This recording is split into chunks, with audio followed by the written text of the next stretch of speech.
जय गणेश भगवान, जय महालक्ष्मी मैया, राधे राधे, जय श्री कृष्ण भगवान जी। आप सबका मेरे चैनल में स्वागत है। आप सबको वैशाख मास की हार्दिक शुभकामना है। नमो नारायण। वैशाख मास महात्म्य अध्याय 23वां। श्री सुखदेव जी बोले, अब मैं इस पाप नाशक महात्म्य का वर्णन करता हूँ। माधव मास में शुक्ल पक्ष की अक्षय तृतीया के दिन जो सूर्योदय से प्रातःकाल स्नान करते हैं वह संपूर्ण पापों से छूट कर विष्णु लोक को जाते हैं। जो देवता पितृस्वर और ऋषियों के निमित्त तर्पण करें उसने संपूर्ण वेदादि शास्त्र पढ़ लिए, सब यज्ञ कर लिए और 100 श्राद्ध कर लिए। जो मधुसूदन भगवान का पूजन कर अक्षय तृतीया के दिन कथा सुनते हैं वो मुक्ति पाते हैं। जो मधुसूदन भगवान की प्रसन्नता के लिए दान करते हैं वो मधुसूदन भगवान की आज्ञा से अच्छा फल देने वाले होते हैं। यह तिथि देवता ऋषि और पितृश्वरों की है।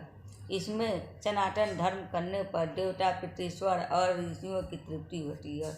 इस तिथि की प्रख्याति कैसी हुई वह भी मैं बताता हूँ। हे राजन, तू सावधान होकर सुन। प्राचीन समय में राजा बलि के संग इंद्र का युद्ध हुआ और देवता और दैत्यों का भी आपस में दृढ़ युद्ध हुआ।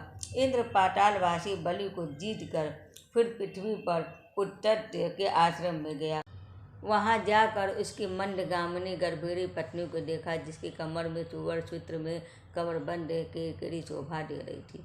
उसके कंकड़ों की झनकार ने मधुमत भ्रमर और कोकिलाओं के शब्दों को जीत लिया था। अनेक प्रकार के वस्त्र धारण किए वह मधुर भाषणी और मंद मंद हास्य युक्ता शोभा रही थी। उसके कुंभ सदृश पीना पोते से अपूर्व शोभा हो रही थी। विकसित कमल के समान उसका मुख और नील के कमल के समान नेत्र थे। केतकी के उदर के समान पीठ और मनोहर गालों वाली परिश्रम से श्वास भरती हुई दिनाची पर कुटी की ओर मुख किए थी।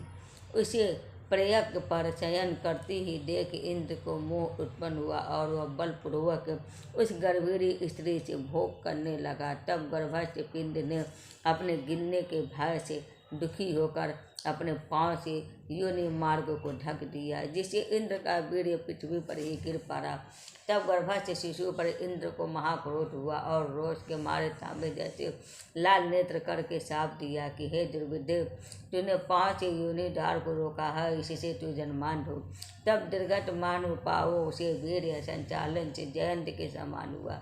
इंद्र ऋषि के शाप से भय से शीघ्र ही भागा। उसे भागते हुए देख संपूर्ण शिष्य हंसने लगे। तब वह लज्जा के मारे पहाड़ की कंदरा में जा घुसा और वहां बैठकर उग्र तप करने लगा। तब इंद्र लज्जा के मारे कंदरा में जा घुसा तो राजा बलि और इसके साथी दैत्यगण गुप्त दूतों द्वारा भेद लेकर देवताओं पर आक्रमण करके अमरावती पुरी दीपालों की विभूति और सम्राज्ञी तथा स्वामी रहित देवताओं के राज्य का बलपूर्वक भोग करने लगे। तो अग्नि आदि सब देवता अपने रक्षक को न देख बृहस्पति के पास जा इंद्र का वृत्तांत पूछने लगे कि हमारा स्वामी कहाँ है। स्वामी के बिना हमारा राज्य पर दैत्य ने आक्रमण कर दिया है। हे विभो, बहुत दिन बीत गए, इंद्र क्यों नहीं आते हैं। हे महाराज, हमें बताओ, जहाँ इंद्र हो हम वहीं जाकर प्रार्थना करें।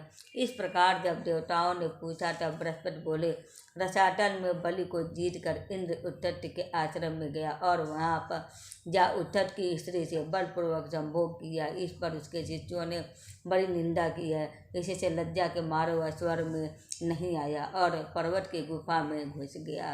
वहीं पर शची सहित निवास करता है और अपने किए हुए कर्मों पर चिंता कर रहा है। बृहस्पति के ऐसे वाक्यों को सुनकर अग्नि आदि सब देवता इंद्र को ढूंढने और प्रार्थना करने के लिए मेरु पर्वत की कंदरा में पहुँचे। कंदरा में बैठे हुए इंद्र को देख उसके बल पीढ़े का प्रकाश करने वाले लोक विख्यात स्रोते से उसे प्रसन्न करने लगे। हे इंद्र, हे सब देवताओं के स्वामी, तुमको नमस्कार है। तुम्हारे बिना हमको दैत्य ने बड़ा क्लेश दिया है, जिसके हम स्थान भ्रष्ट होकर दुख के मारे जगह जगह घूम रहे हैं। अतः तुम चलकर शत्रुओं का दमन करो। ऐसी स्तुति सुन इंद्र गुफा से बाहर आए और शर्म के मारे नेत्र पृथ्वी और कमर झुकाकर देखने लगा। दुख के मारे कंठ भर आया, जिसके मुख से कुछ भी न कह सका।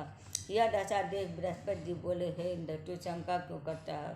संपूर्ण जगत कर्माधीन है। मान अपमान, सुख दुख, लाभ हानि, हार जीत सब जन्मार्जित कर्मों के अनुरोध से होता है। प्रारी कर्मों के अनुसार चलते हैं। देह योग से काल पाकर दुख अपने आप उपस्थित होता है। बुद्धिमान मनुष्य दुख पड़ने पर कुछ चिंता नहीं करते हैं और सुख से प्रसन्न नहीं होते हैं। इसलिए तुमको यह दुख प्रारंभ से ही मिली है। हे इंद्र, इस दुख को पाकर तुम्हें सोच करना उचित नहीं है। गुरु की बात सुन इंद्र ने कहा, हे मानद, पर स्त्री गमन के दोष से मेरा बल, वीर्य, यश, मंत्र शक्ति, शास्त्र शक्ति, विद्या शक्ति सब नष्ट हो गई है। इन सबको खोकर मैं यहाँ गुप्त निवास कर रहा हूँ।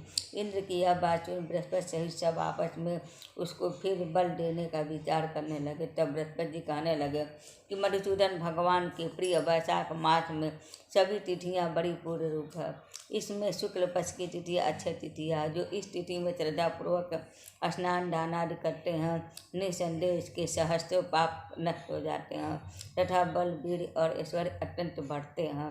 ये तो अक्षय तृतीया के दिन बलि के बड़ी इंद्र द्वारा स्नान दान आदि धर्म कराने चाहिए, जिससे उसका हित साधन हो। जिसके पट्टाप से इंद्र में विद्या और मंत्र शास्त्र में पूर्वत शक्ति हो जाएगी। बल, वीर और यश भी पूर्वत बढ़ जाएगा। देवताओं समझ बृहस्पति जी ने ऐसा विचार कर इंद्र से वैशाख के धर्म कराए। अक्षय तृतीया के दिन भुक्ति और मुक्ति देने वाले धर्मों से पूर्वत बल और वीर आदि बढ़ गए तथा पर स्त्री गमन का दोष भी तत्काल नष्ट हो गया।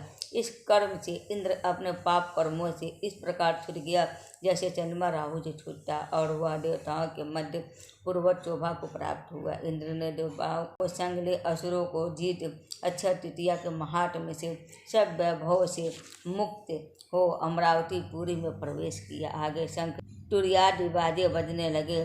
फिर इंद्र की आज्ञा से सब देवता अपने अपने घर गए और पूर्वत यज्ञ में अपना अपना भाग लेने लगे। पितृश्वर पूर्वत पिंड भाग प्राप्त करने लगे। राक्षसों के हार जाने पर मुनि स्वाध्याय में तुष्ट हुए। तभी से संसार में यह अक्षय तृतीया प्रख्यात है। यह देवता, ऋषि, पितृगण सबको संतोष देने वाली है। अतः यह सब कर्मों को काटने वाली सबसे प्रियतम है, और यह अक्षय तृतीया मनुष्यों को भक्ति और मुक्ति देने वाली है।